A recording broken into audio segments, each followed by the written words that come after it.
Bonjour. Aujourd'hui, je vais vous présenter la méthode ABCLD. C'est une méthode originale, créative, ludique et collaborative de design pédagogique. Le design pédagogique est au centre de cette deuxième partie du MOOC.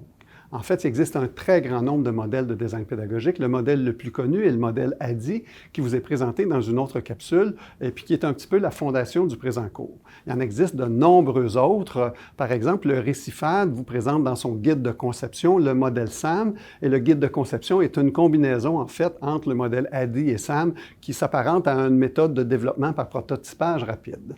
Maintenant, l'approche ABCLD, c'est une approche fondée par Diane Laurillard, une auteure phare dans le domaine du CSCL, Computer Supported Collaborative Learning, qui a été utilisée à l'Université catholique de Louvain, ainsi que par l'Open University pour ses MOOC.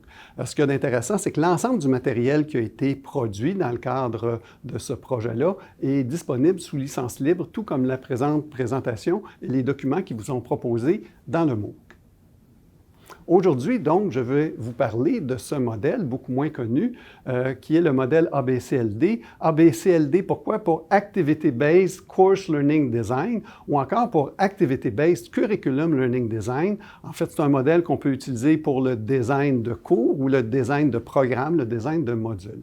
En gros, c'est une méthode de design fondée sur la conception des activités d'apprentissage offertes aux étudiants. C'est un modèle de design pédagogique rapide qui est ludique et collaboratif.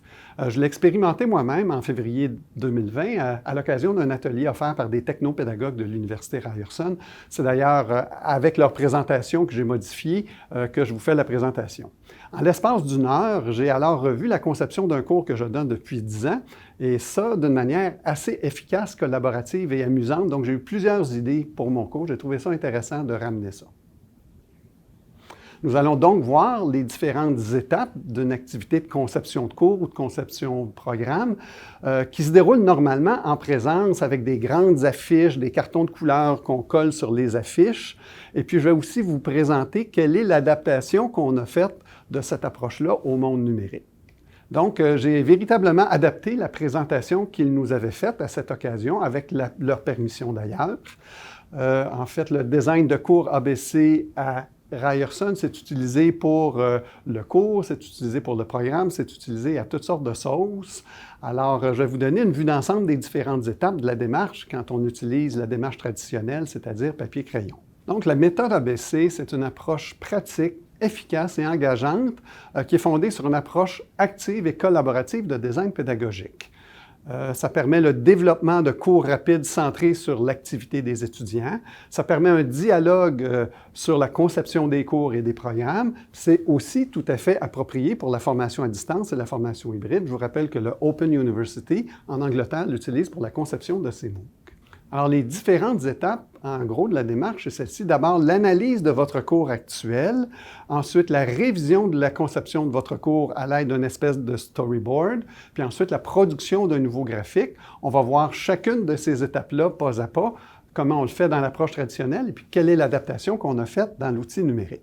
Alors, la première étape, c'est l'analyse de votre cours actuel tel que vous le donnez.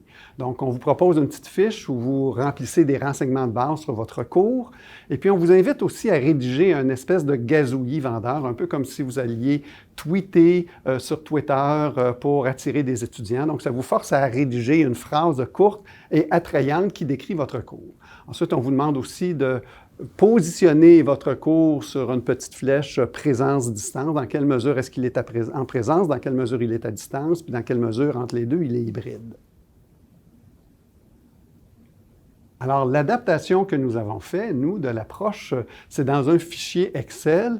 Et puis, vous avez un onglet, l'onglet Cours objectif, dans lequel on vous demande de remplir plus ou moins les mêmes renseignements. On vous demande de remplir votre nom, votre adresse de courriel, si vous voulez partager votre gabarit. On vous demande aussi de décrire l'ordre d'enseignement, le secteur, le programme dans lequel le cours se donne, donner une petite description du cours. On vous invite aussi à remplir les objectifs d'apprentissage. On vous invite à en formuler 5 ou 6 maximum. Il s'agit des grands objectifs qui chapeautent votre cours. Ces objectifs-là seraient normalement liés à une étape d'évaluation importante. Maintenant, si vous y consentez, ça serait très intéressant qu'on puisse attribuer une licence libre, c'est-à-dire CC BY non commerciales, share alike sur les gabarits que vous allez remplir, mais il vous appartiendra de décider si vous les partagez. Alors, après avoir rempli cette petite fiche, la démarche vous propose de commencer par une analyse des activités qui sont offertes aux étudiants dans votre cours pour obtenir un premier graphique de la représentation de votre cours selon les différents modes d'apprentissage. Dans l'approche, il y a différents modes d'apprentissage que je vous présente à l'instant. Mode d'apprentissage par acquisition, par investigation, par collaboration, par discussion, par la pratique ou par la production. On va les revoir un peu plus en détail. Dans l'approche, on a des petites cartes de couleurs qu'on appose sur une espèce de grand carton, grand format, qui est organisé selon les différentes semaines de votre cours. Ici, vous voyez un exemple de qu'est-ce que ça a l'air une fois rempli. Ça peut ressembler à quelque chose comme ça. Alors, une fois qu'on a disposé les cartons sur les différents modes d'apprentissage en fonction des différentes semaines, on calcule manuellement, en quelque sorte, l'importance qui est accordée à chacun des modes d'apprentissage et ça nous donne une forme de graphique en étoile, comme vous voyez en exemple. Dans l'adaptation qu'on a faite dans notre gabarit Excel, on vous propose d'abord une démarche un peu plus globale, mais qui va générer le graphique automatiquement. Dans la feuille Excel, dans l'onglet Visualisation, on vous demande d'estimer le nombre d'heures consacrées à chacun des types d'apprentissage pour l'ensemble de votre cours. Il ne faut pas oublier que les heures de travail personnel doivent aussi être comptées. Calculez le total des heures en fonction de la pondération attendue pour votre cours, incluant donc les heures de travail attendues des étudiants au laboratoire et à la maison. Typiquement, pour un cours universitaire de 45 heures, ça équivaudrait à 135 heures au total environ pour un cours de 3 crédits. Quand vous allez avoir rempli ça, ça va faire en sorte que le graphique va se générer automatiquement. Vous allez avoir la vue d'ensemble de départ. Maintenant, on va regarder quels sont les types d'apprentissage qui sont proposés dans l'approche. On va les regarder individuellement. Alors, tout d'abord, il y a l'apprentissage par acquisition qu'on connaît beaucoup en enseignement collégial, universitaire, puis malheureusement aussi beaucoup au primaire et au secondaire. Donc, c'est quoi l'apprentissage par acquisition? C'est quand le prof parle beaucoup puis que les étudiants écoutent. Donc, quand l'apprenant écoute un cours magistral, quand l'apprenant écoute une conférence, lorsqu'il lit un livre, un texte, qu'il écoute une vidéo, je dirais que c'est un mode prédominant. Une des vertus qu'on regarde souvent quand on fait notre analyse originale, c'est qu'on va souvent avoir des cours où dans le graphique, la pointe acquisition est vraiment beaucoup développée. On pourrait se demander, oui, mais est-ce que c'est mauvais? Il y a beaucoup de connaissances à acquérir. En fait, il y a d'autres manières d'acquérir les connaissances. Une alternative à l'acquisition, c'est l'apprentissage par investigation. Plutôt que de donner le contenu tout cuit aux apprenants, on peut leur fournir des textes, on peut leur faire des recherches sur Internet. Donc, on peut les mettre dans une démarche d'enquête, d'investigation où ils vont aller chercher les connaissances à partir d'une démarche qui est plus active. Donc, apprendre par investigation ou par enquête, ça amène l'apprenant à explorer, comparer et critiquer des textes, des documents. Ça pourrait être aussi des images ou des vidéos. Prochain type d'apprentissage, la collaboration. L'apprentissage par collaboration, en fait, comprend une diversité d'autres modes d'apprentissage. Il y a des activités de discussion, des activités de pratique, des activités de production. Souvent, la collaboration va aboutir à une production qui est elle-même collaborative. Puis évidemment, c'est fondé sur des connaissances que les apprenants auront développées par les processus d'enquête et les processus d'acquisition. L'apprentissage par la discussion, ça exige des apprenants qu'ils formulent leurs idées et leurs questions, qu'ils les remettent en cause et qu'ils répondent aux idées et questions de l'enseignant ou des autres apprenants. Ça peut être très puissant. L'apprentissage par la pratique, c'est approprié beaucoup quand il y a des connaissances procédurales, des séquences d'actions. Donc, ça permet à l'apprenant d'adapter ses actions en fonction du feedback qu'il reçoit. Puis, en vue d'atteindre un certain nombre d'objectifs, il peut, évidemment, on a différentes étapes pour l'acquisition des connaissances procédurales. Dans l'acquisition, on doit pouvoir voir des démonstrations, mais on doit pouvoir se pratiquer, obtenir du feedback, de la rétroaction. La rétroaction, en fait, elle peut provenir de diverses sources. Ça peut être une auto-évaluation de sa performance, ça peut provenir d'une évaluation par les pairs, par une évaluation du prof. Ça peut être aussi, dans certains cas, des renseignements sur l'efficacité de son activité qui sont inclus dans l'activité puis qui exercent une forme de retour. L'apprentissage par la production, ça implique de produire quelque chose de concret. C'est en fait un des niveaux les plus, c'est le niveau le plus élevé dans la nouvelle taxonomie révisée de Bloom, Krathwohl et Anderson. C'est une manière de motiver l'apprenant à consolider ses acquis en articulant sa compréhension des concepts et en les mobilisant dans une production qui est tangible. Alors, dans notre équipe, André Laflamme, conseiller pédagogique au CPU, a proposé l'ajout d'une nouvelle carte. On a trouvé ça intéressant. Cette nouvelle carte, c'est la réflexivité, la métacognition.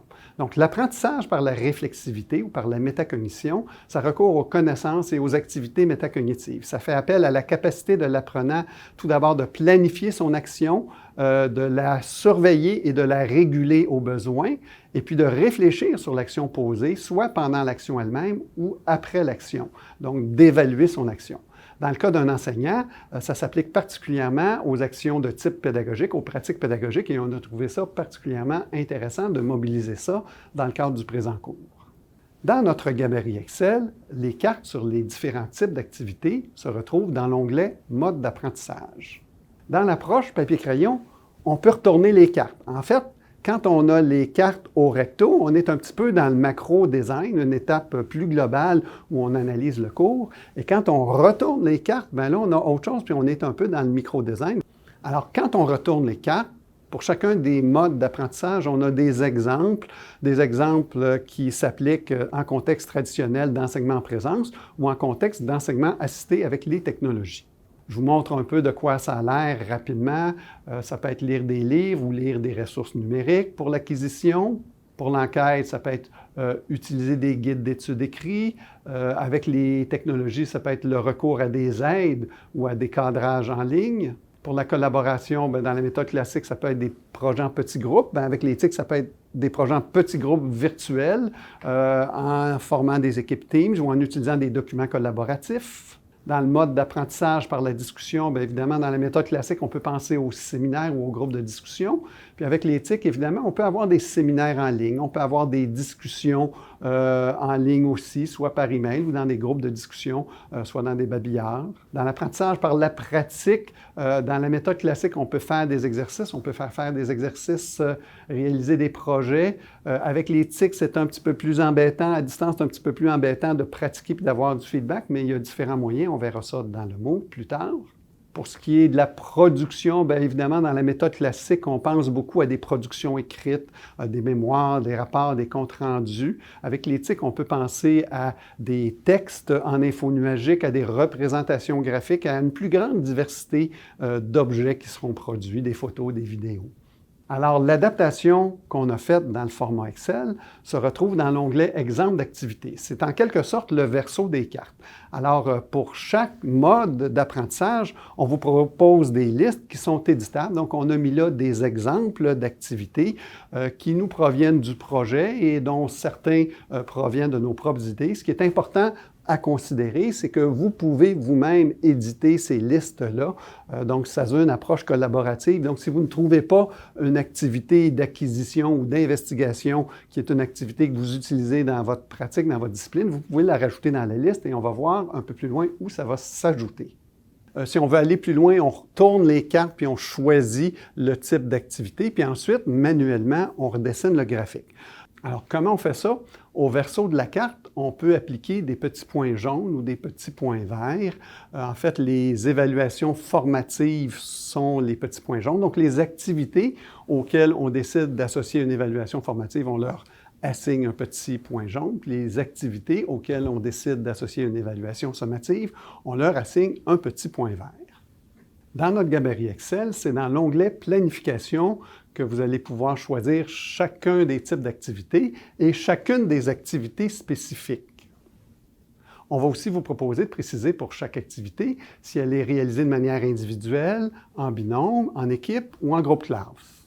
On vous propose aussi de préciser si l'activité est réalisée en présentiel, de manière synchrone à distance ou de manière asynchrone à distance ou encore multimodale qui peut être une combinaison de tout ça. Ainsi, vous choisissez d'abord le type d'activité, acquisition, collaboration, discussion, pratique, puis ensuite l'activité spécifique associée au type d'activité. Celles-ci se fondent sur les listes de l'onglet « Type d'activité » ou « Exemple d'activité » plutôt. Si vous ne trouvez pas l'exemple d'activité que vous souhaitez intégrer, vous pouvez la rajouter manuellement. Chacune des activités peut être liée aux objectifs d'apprentissage que vous avez inscrits dans la feuille, si vous les avez inscrits. Vous pouvez déterminer quelles activités sont évaluées de manière formative ou sommative. On a un champ oui/non qui s'affiche pour ça. Vous pouvez même choisir des activités qui sont des activités spécifiquement d'évaluation, comme des examens, par exemple. Si vous remplissez le temps consacré à chacune des activités, le deuxième graphique va se générer automatiquement dans la feuille Visualisation et vous pourrez comparer votre graphique initial au graphique final. Donc, dans l'approche traditionnelle, on a la révision de la conception du cours à l'aide du storyboard. En fait, on replace les différentes activités, les cartes au recto, ensuite on les tourne au verso, on met les petits points verts, les petits points jaunes pour l'évaluation, la rétroaction. Nous, on a rajouté la dimension du choix des outils technologiques. Nous, dans notre démarche, ça permet de produire automatiquement un nouveau graphique. Alors nous, ce qu'on a rajouté aussi, c'est une dernière étape où il y a la production carrément d'un scénario et d'un plan de travail. Donc voilà, je vous souhaite une bonne exploration de l'approche ABC-LD.